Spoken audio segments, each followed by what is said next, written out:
from there. Okay, you should be good now.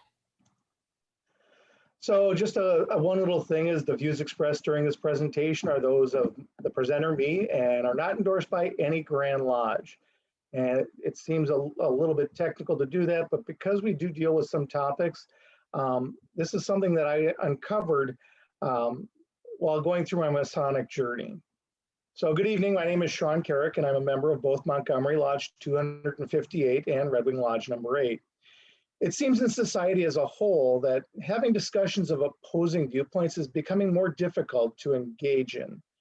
Too often, individuals are unwilling to listen to a different viewpoint, and they take a stand that unless you believe exactly as I do, you are wrong.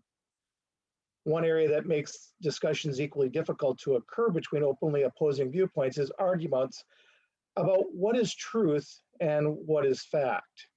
Now, this presentation is based on a presentation that I had the opportunity to see from Worshipful Brother Jim Tresner, who provided this teaching during my Masonic journey of the Scottish Rite degrees down in Guthrie, Oklahoma. And it's part of the correspondence course that I'm also taking. This topic is so important that it is one of the first to be covered in the correspondence course so that our minds can be open to receiving ideas that we can then self-reflect on. For if you're unwilling to listen to other ideas and at least reflect on what is said, how can you as an individual truly grow and improve yourself? Now, for those that had the opportunity to listen to him or was fortunate enough to talk to Worshipful Brother Tresner, he was an inspirational speaker and a teacher. During this presentation, I'm going to attempt to share the lessons as best as I can that he had provided. Now, everyone should recognize these two images and what they represent to individual Masons through our teachings. Now, we're going to come back to those images at the end, but I want you to think about those as we're going along. And as we start, there's a couple examples I want to start this session off with. I hear you bought a new car. And the response, yes, that's true, but it's not a truth. Honesty is the best policy, and that's a fact. And that's not really a correct statement. And is it true that Christopher Columbus arrived in America in 1942? Would be better said that that is a fact. Now, let's start by explaining the two terms during this presentation that really said it, and that's fact versus truth. Now, a fact is something that's indisputable. It's based on empirical research and quantifiably measured. Facts go beyond just theories. They belong to the observable, physical, and the scientific world. They're proven through calculation and experience, or there's something that definitely occurred in the past. Now, a fact is a reality that cannot be logically disputed or rejected, and facts remain factual regardless of your individual beliefs. If I say fire is hot, I don't care how great your reasoning skills are. If you touch fire to your skin, you will burn.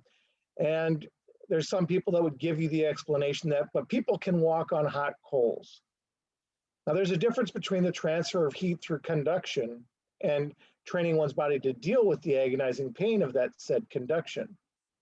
Now, when I say this, I am not speaking a truth. I am speaking a fact. If you say fire is not hot, you would be lying and you would be incorrect.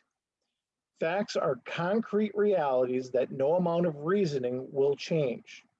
When one acknowledges a fact, they are doing just that. Facts are not discoverable. Facts are not created. Facts are simply acknowledged. And I think the biggest thing to take away from what is a fact is it remains factual regardless of what an individual's belief is. Now, a truth, on the other hand, is almost the opposite. Truths are those things that are not simply acknowledged, but must be discovered or created. If I say God exists and I possess strong reasoning for the affirmative of this statement, then God really does exist. That is a reality for me based on my truth. However, if an individual possesses strong reasoning for the negative, and because of this reasoning, they believe that God does not exist, then that is also a reality or a truth to that individual. If we were to debate our ideologies and my reasoning appeared stronger than theirs, they may choose to adopt my belief that God does exist. If they do, then the existence of God is just as true as the non-existence of God, which they believed prior to our having a discussion. Truths, as opposed to facts, are much more fluid and malleable than their empirical counterparts. It's the self-evident truth of one person is not always going to be true for another person. And this is where a lot of arguments happen, because people want to say that they're speaking the truth, thinking that they're also speaking a fact.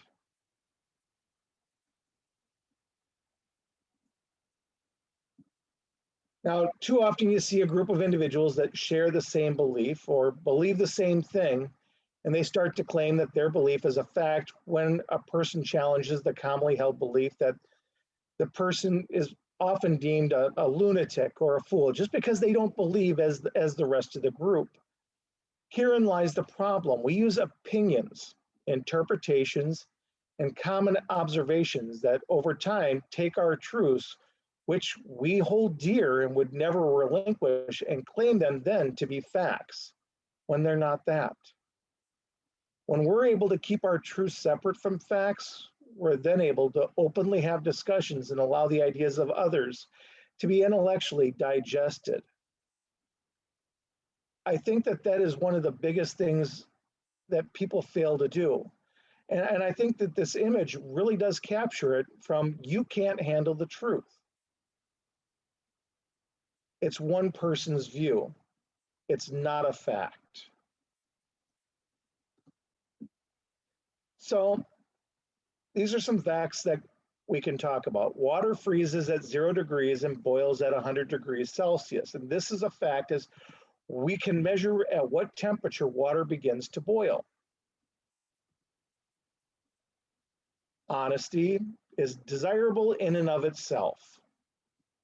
Now, this is a truth, as there may be some individuals who may not share this belief.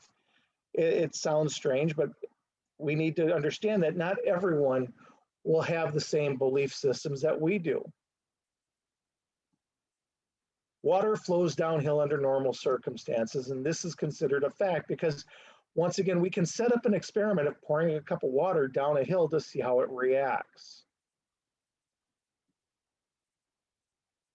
The compassionate man is more desirable than the uncaring man.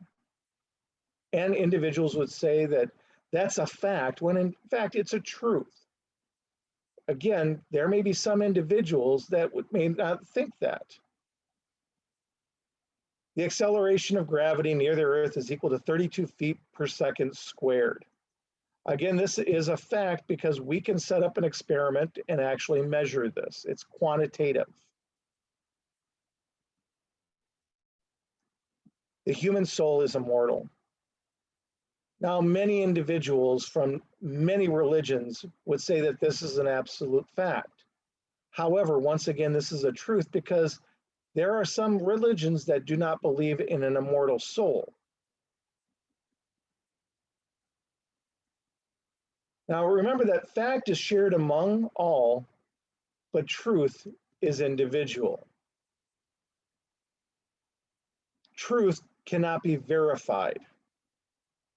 It seldom becomes real based on one hearing of the fact or of one hearing of the information. And when we encounter it again and again in various forms, we must see its result.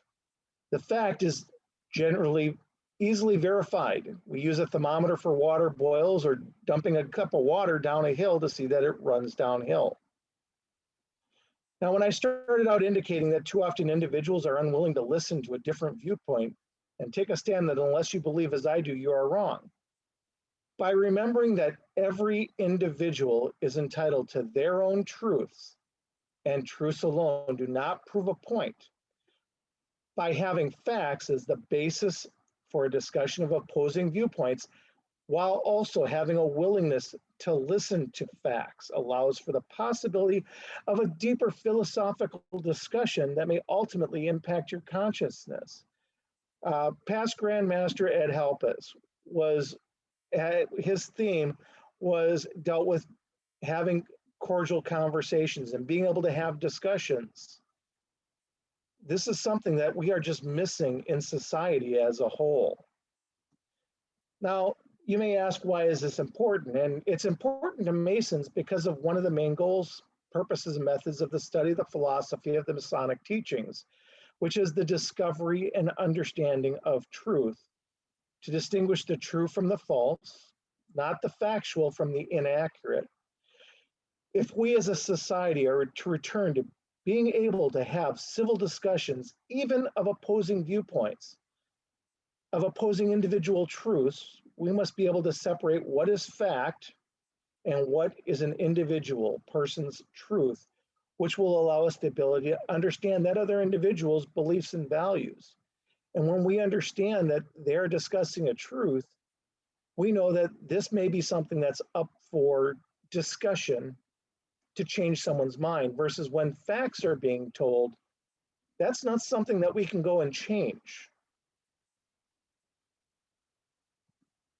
Now, I want to leave you with this final thought as we bring it back to the image that we started at the beginning of the presentation. Now, throughout all the lessons of Freemasonry, we as Masons work to go from a rough ashlar to a perfect ashlar. The image in the center now is probably the best representation of this teaching.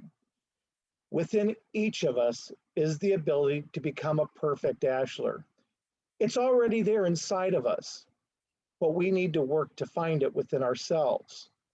If we fail to look within, we will never make the positive changes in our own life. Now, earlier indicated that individuals are unwilling to listen to different viewpoints.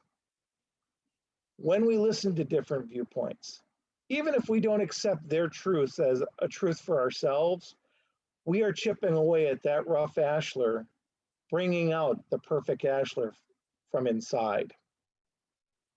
I'd like to go ahead and open this up to any questions that brothers may have at this point.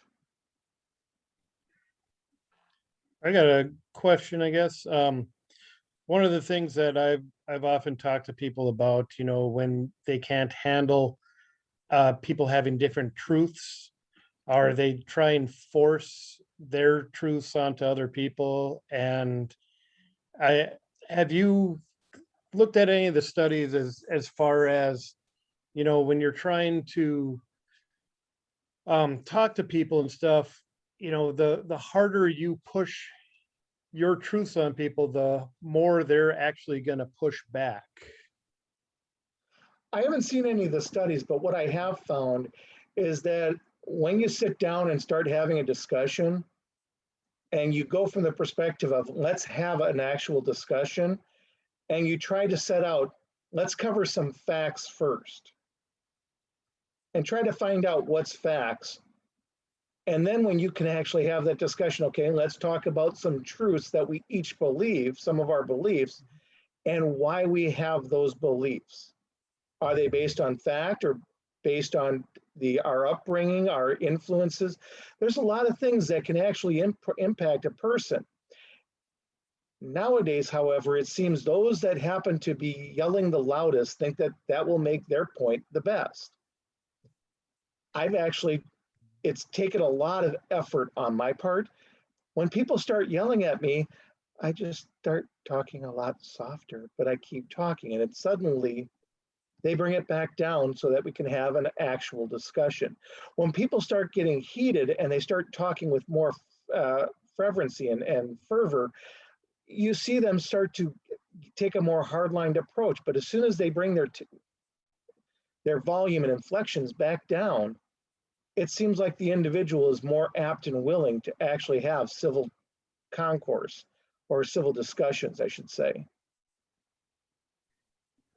Absolutely. And I think that's probably the hardest thing right now is individuals over this last year have not been able to meet face to face, or as Most worshipful brother Brian Bierman would say, we're a belly-to-belly business, and by meeting people face to face, they're much more likely to have discussions versus this online forums where people hide behind their computer thinking that they can make any statements and that there's no impact whatsoever. When they go out into public and meet those same people that they've taken some hard-nosed stances on, I've actually heard of some really bad friendships being lost. It wasn't the intent. Unfortunately, the use of social media has actually, in this is strictly my opinion, it's caused a dumbing down in our ability to have an actual discussion between individuals of opposing viewpoints.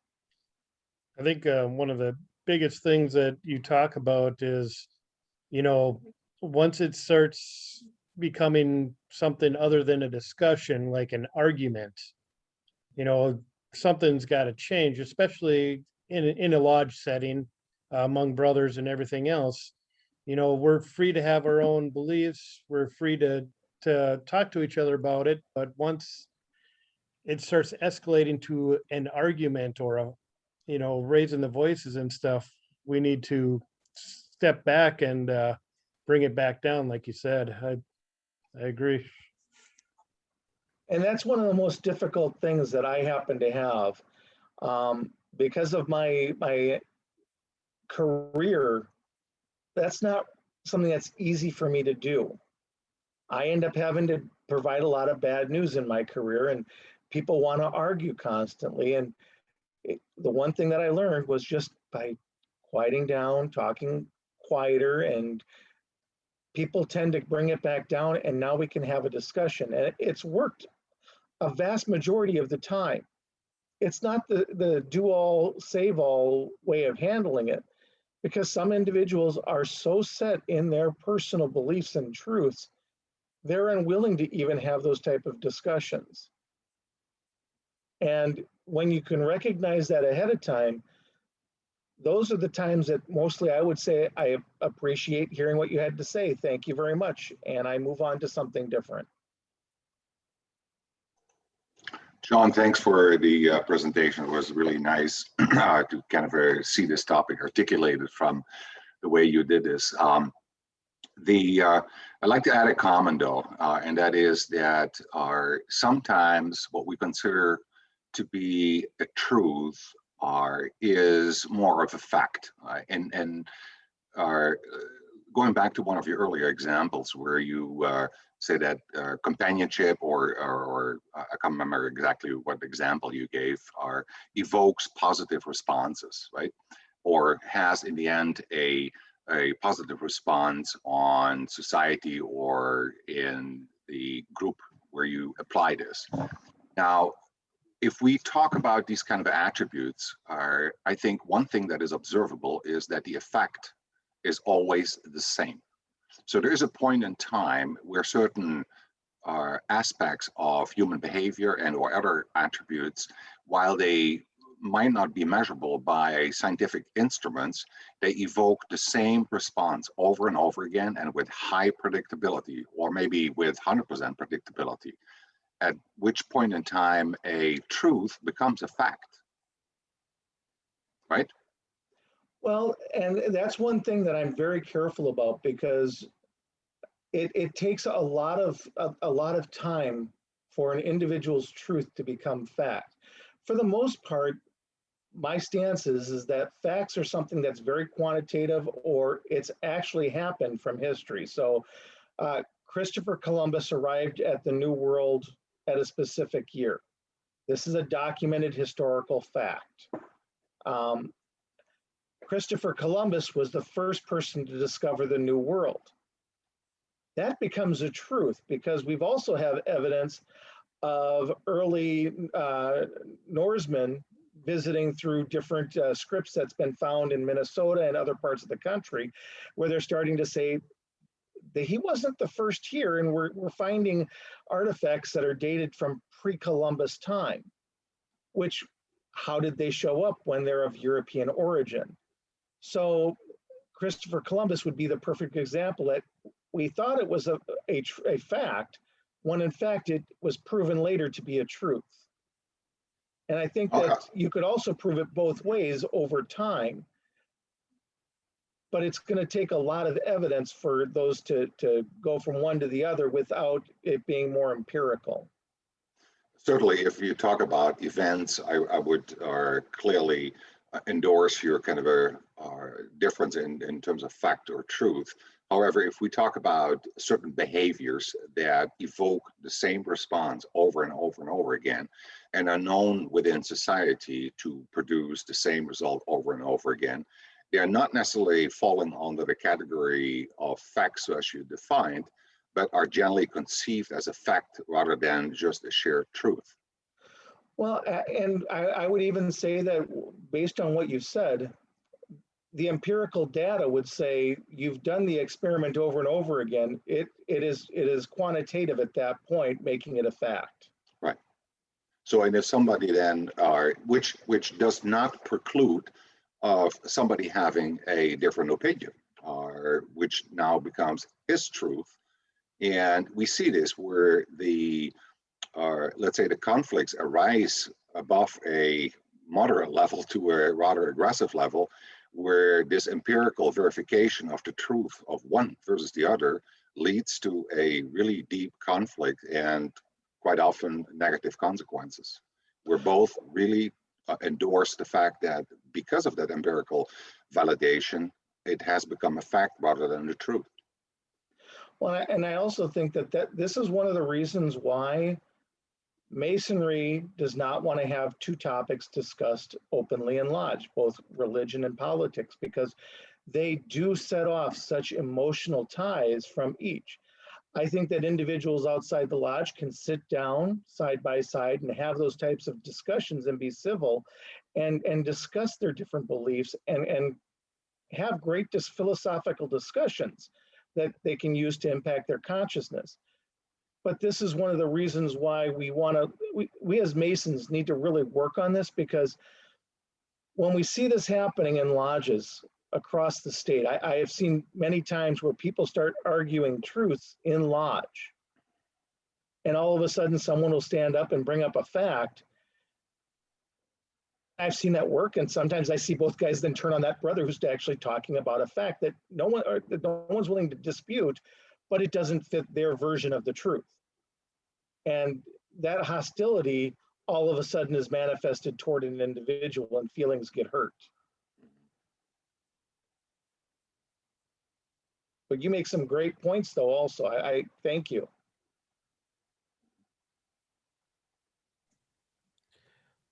Yeah, I think I think this presentation was fantastic as well, and touches on many points of the human condition. Um, I love what you said, worshipful brother, with regard to truth and being bound to the individual. Also love the fact that we're talking through that facts aren't necessarily immutable. In fact, that's part of what the scientific method is about. And so to some degree, I think it has to be a consensus driven thing by the majority based on the empirical evidence.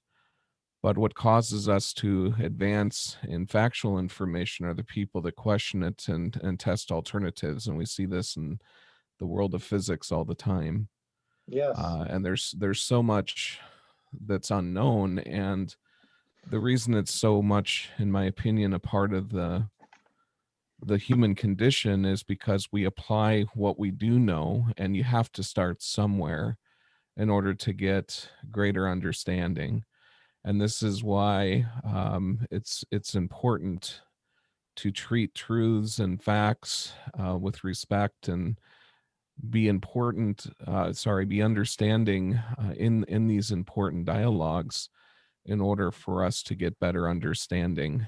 And it can be easy to think that people are purposefully trying to deceive or do all other kinds of projections. But because truth, including our perception of motive, is based on our own experience, whenever I believe that something is being done for any kind of negative reason, I ask myself, is that a reflection of reality, or is that a reflection of me? And That's an outstanding point. and usually it brings me back to center. Like everyone else here, I am not perfect, but I try to remember that and genuinely listen to the various perspectives to get a better understanding of a very chaotic and somewhat hard to understand universe. And the quintessential aspect of what Shawn is touching on is the dialogue, right?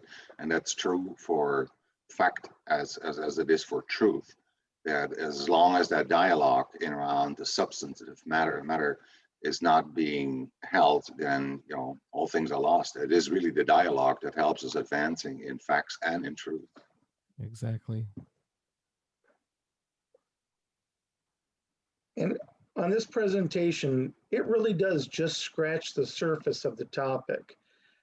During my research with this, there's others that actually see truths and facts in the reverse of how I've presented them. And it's kind of interesting as you start looking into this, they're saying the same thing, they're just using the terms in opposite fashion that I am.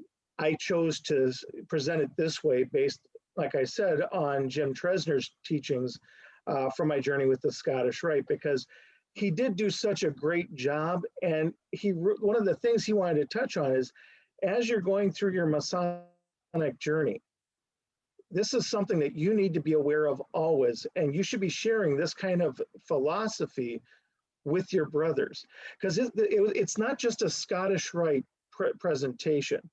This is something that brothers need to be aware of right at the first degree, that we as brothers, when we're meeting in or outside of the lodge, we need to be respectful of each other, because we're going to have different truths based on our own teachings, based on the impact of our parents, based on the impacts of our society at that time. So what may be a truth for me now, for my son, may not be the same truth because of the society's impact on him. And we've had those discussions where after he became a Mason and went through all 3 degrees, we sat down and had a philosophical discussion on religion. And it was one of the best discussions I have had with my son, because I then understood where he was coming from. And he was describing, this is why I believe the way I do. And it really did fulfill a lot of holes in my life for I thought I was missing something. And it wasn't me. I just didn't understand his truths based on what was impacting his life.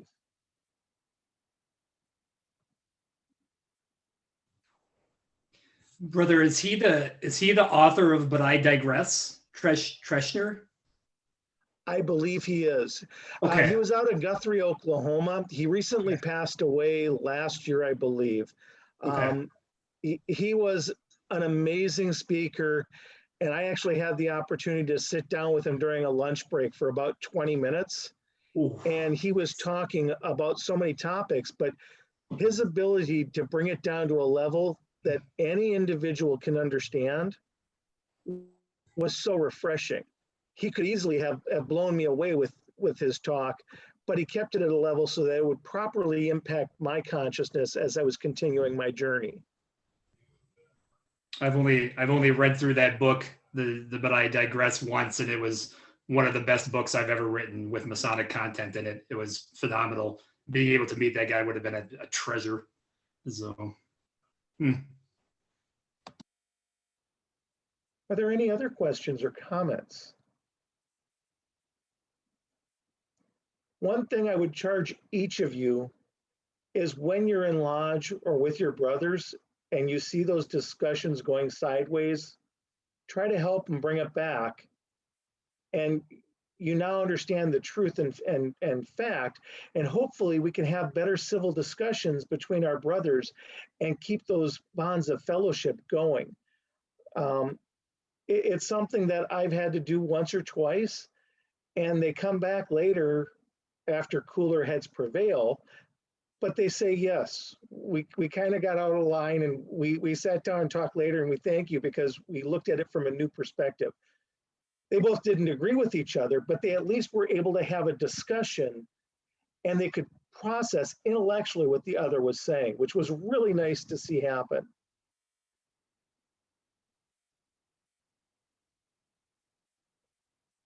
That was the presentation, and I hope you all enjoyed it. I really appreciate everyone being here.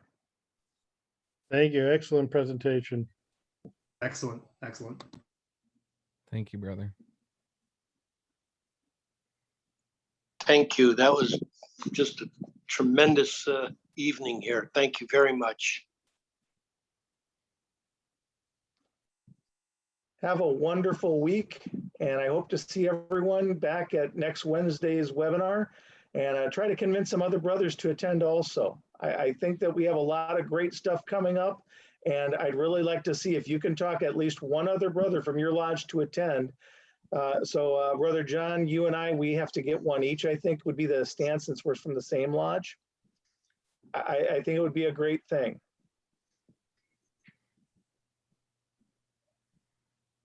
Excellent.